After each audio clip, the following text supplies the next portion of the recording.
بسم اللہ الرحمن الرحیم۔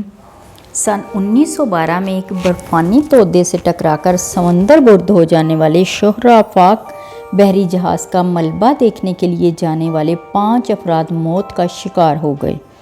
ان میں ایک پاکستانی کاروباری خاندان کا باپ بیٹا بھی شامل تھے۔ 16 جون جمعے کے روز کینیڈین آئس بریکر بحری جہاز Polar Prince Newfoundland سے روانہ ہوا۔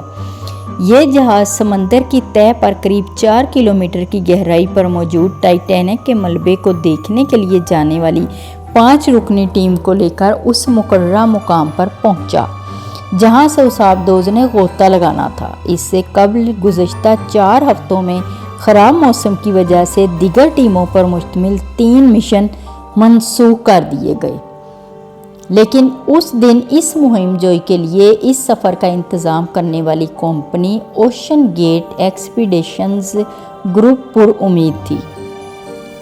معروف ایڈونچرر ہمیش بارڈنگ نے ہفتہ کے روز انسٹاگرام پر لکھا کہ موسم کی صورتحال کچھ بہتر ہوئی ہے اور اگلے روز روانہ ہونے کی کوشش کی جائے گی۔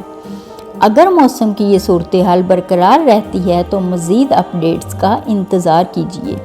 سفر پر روانہ ہونے والی ٹیم کو ٹائٹن کے لانچ اور ریکوری پلیٹ فارم پر ربڑ کی کشتی کے ذریعے لے جایا گیا۔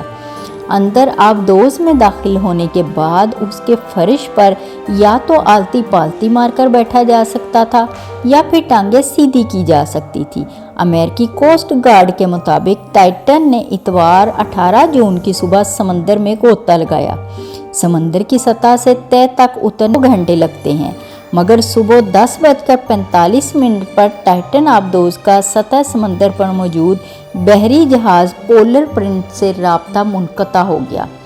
ٹائٹن کے دوبارہ سطح سمندر پر نمودار ہونے کے متوقع وقت کے قریب 3 گھنٹے بعد یعنی شام 5:40 پر پولر پرنس نے امریکی کوسٹ گارڈ کو آبدوز کی گمشدگی کے بارے میں مطلع کیا۔ اس وقت ٹائٹن سے رابطہ منقطع ہوئے تقریباً 8 گھنٹے گزر چکے تھے۔ اس کے بعد بین الاقوامی سطح پر تلاش اور بچاؤ کی کوششیں شروع ہو گئیں۔ جہاز کے غائب ہونے کی اطلاع ملنے کے بعد امریکی بحریہ نے اپنے ایکوسٹک ڈیٹا یعنی صوتی معلومات کا تجزیہ کیا اور ایک ایسی غیر معمولی تبدیلی نوٹ کی جو ٹائٹن آبدوز کی ممکنہ موجودگی کے علاقے میں ہونے والے کسی دھماکے سے مطابقت رکھتی تھی۔ یہ وہی وقت تھا جب مواصلاتی رابطے منقطع ہو گئے تھے۔ بحریہ کے ایک عہدیدار نے نام ظاہر نہ کرنے کی شرط پر ایسوسی ایٹڈ پریس کو بتایا کہ اگرچہ اس وقت اس معلومات کو عام نہیں کیا گیا تھا، لیکن بحریہ نے اتوار کو یہ معلومات کوسٹ گارڈ کو فراہم کر دی تھی، جس نے اپنی تلاش جاری رکھی۔ پیر کی سپہر تک شمالی کیرولائنا سے ایک C-130 ہرکولس طیارہ اور زیر آب سونار آلات کا حاصل ایک کینیڈین P-8 طیارہ تلاش میں شامل ہو گیا۔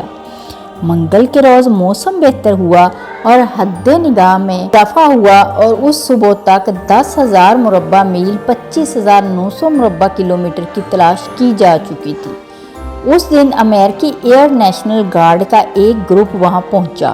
اس کے علاوہ بہاما کا ایک تحقیقی بحری جہاز ڈیپ انرجی بھی، جس نے کیمرے سے لیس ریموٹ سے چلتے ہوئے روبوٹ تلاش کے اس کام کے لیے استعمال کیے۔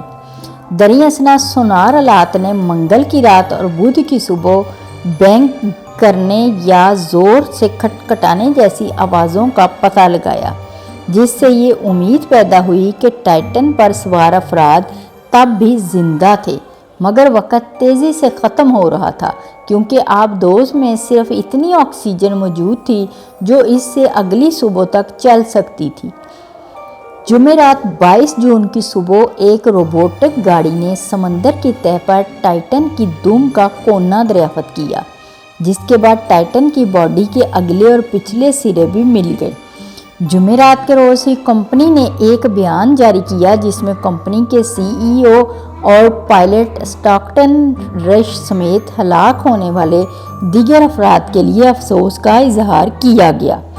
اس آبدوز میں رش اور بارڈنگ کے علاوہ ٹائٹینک کے ماہر پال ہنری، نار جیولیٹ اور ایک معروف پاکستانی خاندان کے